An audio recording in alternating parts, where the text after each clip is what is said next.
book coffee chat. Cheers. Look how pretty the little edges are. Those are beautiful. Yeah. Oh man, what a series, duology. Yeah. It was a ride. It was a ride. We can call It it was a that. ride. Yeah. Tell me your thoughts, because I've been waiting a week for you to finish this. I know.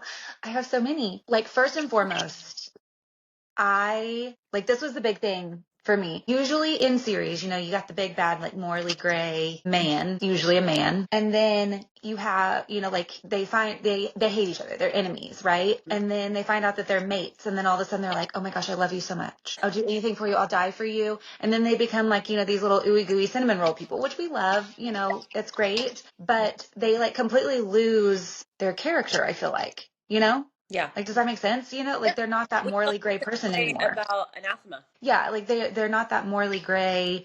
I don't want to hurt you anymore person. Like, he still very much wants to hurt her, and she very much likes it. I know. But that's why I was like, it's really bad at first, but then she likes it. So it's fine. But like, he's still the same person. She's still the same person. Yeah.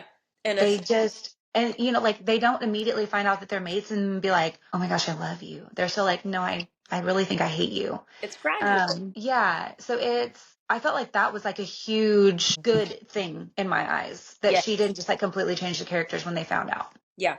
That they were mated. Yeah.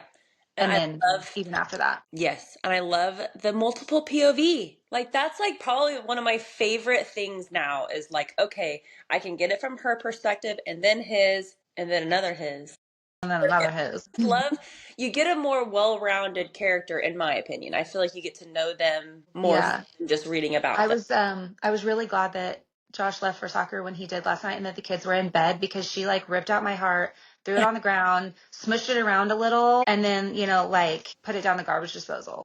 Letter to her?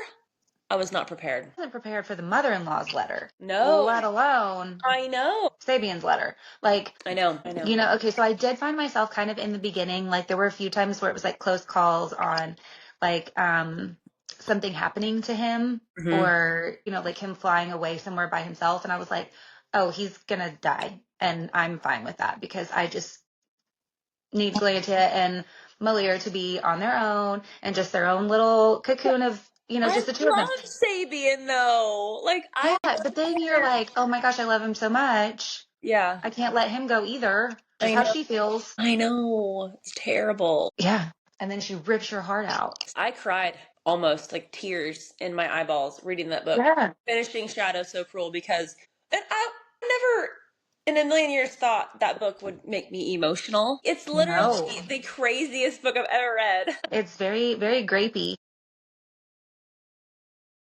Kinkier than I've ever, read, experienced. Yeah. She graphically describes the grapes, which is I could have done with a fade to black there. Oh no, I loved it. And it's because I like books that shock me. I like books that, especially dirty scenes that are making me be like, what am I reading? Or fine with their kink and their weird things that they do, but not the actual like describing of when he was a boy and Fabian's sister, and terrible.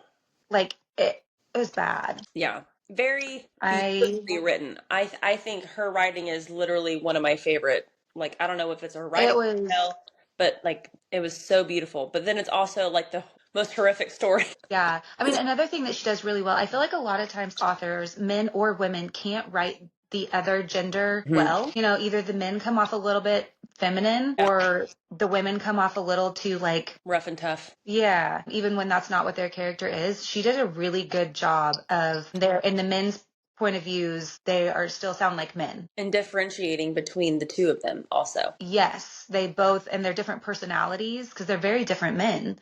Yeah. Like all their different personalities and all the different, and like the growth. I feel like she probably has gone through a lot of things that led her to her significant other that were really, really terrible things. But she's realized over the course of time that like if she hadn't gone through those terrible things, then she wouldn't be with her significant other. Yeah. And that really shines through in these books. Have you And seen her, also, I like, really want to know what her obsession with the toes under the calf. maybe that's how she cuddles. You know what I mean? I thought It's that was gotta so be. funny because when my It's feet gotta are be. cold, I will put my toes in between Matt's calves if I'm cold. And he hates Um, it because my feet are ice. But yeah, my feet it are was ice. interesting on how that was like a prominent display of affection in these Yes. books. Yeah. Yes. I thought that was, and I was like, that's got to be something that's like a big deal to her, or like something that she does. Yeah. Did you Yeah, tell Josh about these books? no. Oh my God. I told Matt all about it and he was like, I want to know what she looks like. And we looked her up. Gorgeous, of course. Like she's beautiful. And Oh, her name is Liv. So I was like, of course I love it. Maybe it's like a bias because of Liv. But I don't think it's a bias because of Liv. I think that they are beautifully written and I think they're fantastic. yeah. And she does a really great job progressing these characters and making it full circle. Like, I mean, he does become that, like, ooey gooey cinnamon roll guy, but he's still like Still mean. full wrathful. He's still Yeah. mean. He still wants to hurt her. But that's like the way that he shows love and she's like on board and she's like, whatever, if this is what love is because she's never experienced it before. Well, Like, and she says towards the end red of flag. Shadows that, he inflicts pain on others because pain was inflicted on him. And she says that she likes receiving pain because nobody ever gave her love or pain. She never had any of it. Yeah. And so she takes both as much as she can. Was the And prisoner as a child. yeah, like that's a pretty great way to explain it. She had a lot of really meaningful quotes in Shadows, I feel like. I have so many saved. I'm not sure if you saw them pop up on the Kindle, Hmm. but I had I so almost saved many a few more of them on your Kindle for you. do Just it. because I should have when I was reading through it because I'm not going back through it just to highlight them now. But there are some really, really meaningful quotes in there that, I mean, I kind of wish that I had like taken a picture of them so that I could have brought them up now. But she really deep dives into kind of, I feel like why these people are the way that they are and why she wrote the book. And I think that was really So cool. it's so deep. And she's an author I would die to interview. Hey Liv, you want to come on our little baby channel and maybe like hang out for 20 minutes? Chit chat with us. To just chat. We want to pick your brain. This book like brought me out of a funk. This book, both books. I mean, I flew through them. I Yeah. devoured them. Yeah. I always told you that like I didn't think that like the dark romance things were for me. Like, I didn't feel like that was something that I would enjoy reading. Yeah. That because I told you I had read a few quotes from Lights Out, and I was like, I don't think that's for me. I don't think I I can can't do wait. that. I don't think I can do that. And then we started reading these, and that very first knife scene, I was like, oh, I She don't. licks the blade, and you're like, Yeah, I was like, I don't know if I can like this. yeah. And then I kept going and I kept going. And I was like, well, now I have to have it all because it was Oh, amazing. I'm a little bit upset that there's only two books. I would read 20 of those books. I know. I kind of wish she would do it like, because I feel like they are complete. Like I don't think there's anywhere else to go. But I would not be upset if there was if she did a book in the future of David, the little white weaver, Yeah. and Gemma. Gemma, is that how you say it? That's how my brain said it, but To Gemma, I think. According to the um, audio, there's a T in the front, right? To Gemma. okay. Yes, there is a T in the I was front, but like, was like, okay. So, but like them, because she doesn't have her Anoa and he was like automatically smitten with her. maybe there's something to come because there I was mean, something like left unsaid about them. oh, that was another thing. There was twice in the book, especially the second one, where I was like, I feel like she just like forgot this and this is like a plot hole. And then about 2 pages later, I was like, oh, nope, there it is. Like I thought she forgot about Cece and that whole situation. And you're like, no, just wait. And then it was like 3 pages later. I was like, oh, nope, there it is. And then Lord Brisden, I thought, because he's bind him, bring him back. And then I was like, well, and we're 10 pages from the end here. And where is he? And then there he was. The That was most graphic too. beautiful revenge. My God. I was like, I was like, how did she revenge think is of that? sweet. That was, I that know. was brutal. Loved it. Everything he deserved for what he did. But like, Yeah. wow. I know. I gotta pick Liv's brain. We gotta somehow chat with Liv Zander. That would be Yeah. I feel like she's like our age. Like we could be friends. We could have her on our book chats. Right? I might send her an email. We should reach out. You're like, I'm obsessed with your book. We need to read Yeah. your other books. I think she has more. Flip that page open and see if there's more listed in there. I guess we could end our recording here. Do we have any final thoughts of the Court of Ravens duology? I mean, like, I have so many thoughts. I mean, 6 stars, right? Obviously, 6 stars. Yeah. On both. For both. Yes. Not individually, not as a, or I mean, not as a set, even like individually, Yeah. 6 stars. Oh, They yeah. were fantastic. I mean, because I have so many thoughts about like things that were done and said and why, and all of that I could deep dive into. But because like I feel like Malier's Anoa always knew that, that her ravens were in there. Mhm. And I think that's why he was so wrathful towards Malier all the time, and why Malier kept having to lock him up because, Interesting. Yeah. because he kept saying like, my shadows hate her, my shadows want to kill her, but they weren't trying to seep into her because they hated her and they wanted to kill her. They were trying to unlock her ravens and get to her ravens because they loved her. And then her little baby. He was like so in denial that he didn't realize and didn't see it. So like, I feel like his ravens knew all along. Yeah. And that was part of why he did what he did, even though he doesn't know or realize that that's why he like backstabbed her and betrayed her so hard. Yeah. But I feel like they were trying to like force her ravens out. Yeah. Like, I feel like his shadows were trying to force her ravens out. That's a good point. I bet you're right. You're always right about these things. I don't pick up on all the little connections. I mean, because she had that. I love books that are like that have like the little things that you could. I mean, and I could be completely wrong, and it could have just been it is what it is, and it's at face value how you read it. But I love books like that where you're like, I feel like this could be it. Like this could be like there's those little breadcrumbs in there that like could be a lot more than what it is at face value. I know. We need more of the Court of Ravens so bad. I liked how they didn't just jump into like one raven. It was like 5 of them. And I liked how they shifted it from like, oh, I feel this way, and then I shifted and we landed. Like, I think that was just such a cool imagery because I was able to see it and how one would land here, one is on the fence, one is here. You know what I mean? They Like were all their own individual things and individual, and like that. And even if one of them died, then that person didn't necessarily die unless it was their primal, right? Right, the primal, yes. Wait. And I also love that like she made like people like things that crows like. Like when they set up for like the big events and things, it was like a random crap that crows pick up and just like strung out everywhere like banners, and they were like, it's so beautiful. And I'm like, and like how he gathered buttons or something for her. The little bracelet he made was like the gathering of the little trinkets, the buttons, and like the little chestnuts. Could you imagine walking around with like a bracelet of chestnuts? I feel like that would be so annoying. But they're birds. They're birds. And like she makes him like the, necklace. It's like a strap of leather with like little shards of metal in it.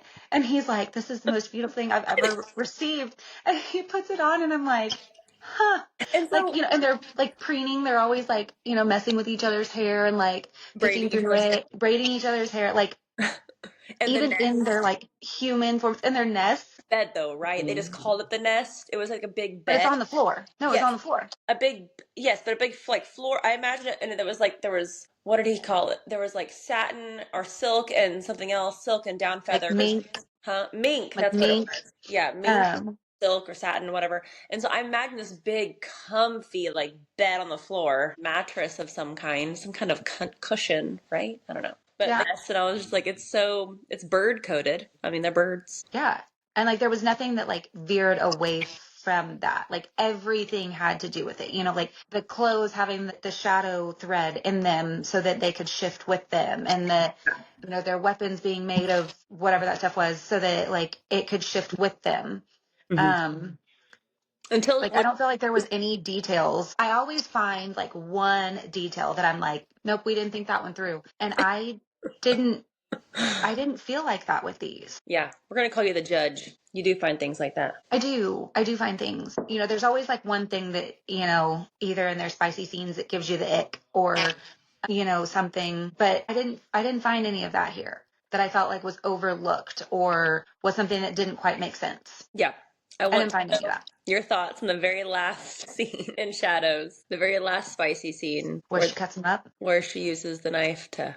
Yeah. I did think it was kind of a beautiful full circle that, like, which I don't think that I don't think I thought I would ever say something like this. Like he carved the scars into her chest in the beginning as a hatred. And then at the end, like she carves something into his chest, like as love. It's so crazy. It's weird that that's kind of like beautiful. I know. I know. It makes me have so many conflicting feelings because I'm like, this is a toxic relationship. Then I'm like, but it's beautiful. It's beautiful. Like she carves the little, the little white dove into him. And I'm like, wow, that really shouldn't be as beautiful as it is. He always called her his little dove. Yeah, because she was chasing doves on the... But I always thought the first time you saw her. Yeah, it was interesting that she ended up turning into obviously a white raven, but like it was still his little dove. Like, yeah, where's my cute pet name? I think I love that she, because his mom had always told him to embrace his darkness, right? And he always thought that just meant like embracing his shadows, making them part of him, not worrying about them trying to kill him or being somebody else's or whatever. But when she wrote it in the letter to Galantia, she took it on a whole nother level and a whole nother meaning of that, the bad things that happen to him, that darkness can't live within him if she shines her light into it. And that if he accepts what happened to him, then he can get over it. And that's ultimately what she did for him with the handle. Like turning it into like making him relive that, but with her. But in like a good way, because like Lauren kept trying to, bring him back to that place so that he stayed with her, and it was a bad thing. It was a dark thing. It was never, a good thing that he liked it. It was always a bad thing that he liked it. Galantia made him feel like, I see you. I don't think it's a bad thing. I don't think it's weird. I don't think it's gross. And, that kind of helped repel some of his darkness in the corners. I just loved it. Again, weirdly beautiful. Weirdly beautiful. That's the perfect way to, and I wouldn't even really call it weird because it's not like it's like the weirdness of the kink. It's just, it's opposite of how we feel about relationships, right? You don't want to associate pain with your relationship. Say weirdly beautiful because it's something that like isn't the norm. Yeah. It's not something that you would normally look at and go, wow, that's beautiful. Yes. Like she just, with a knife handle and that's beautiful. Like that's not beautiful. But like I was reading that. Meaning the symbolism of it and why she did what she did. Yes. That was beautiful. That's why I say it was weirdly beautiful because it's... Yes, I loved it. It was so good. Okay. Yeah. We could even do a deep dive with Amanda on this series because I think she would have fun. We should. I thought about asking her this morning if she had meetings or if she wanted to hop on. Yeah, we'll ask her. But this is our Court of Ravens coffee chat. We absolutely were obsessed with these books. I need more. Simply. I'm gonna reach out to 6-star reads. I'm gonna reach out to Liv and see if we can get an interview. Would you die? I would die. I would die. Okay. See you next time. Okay.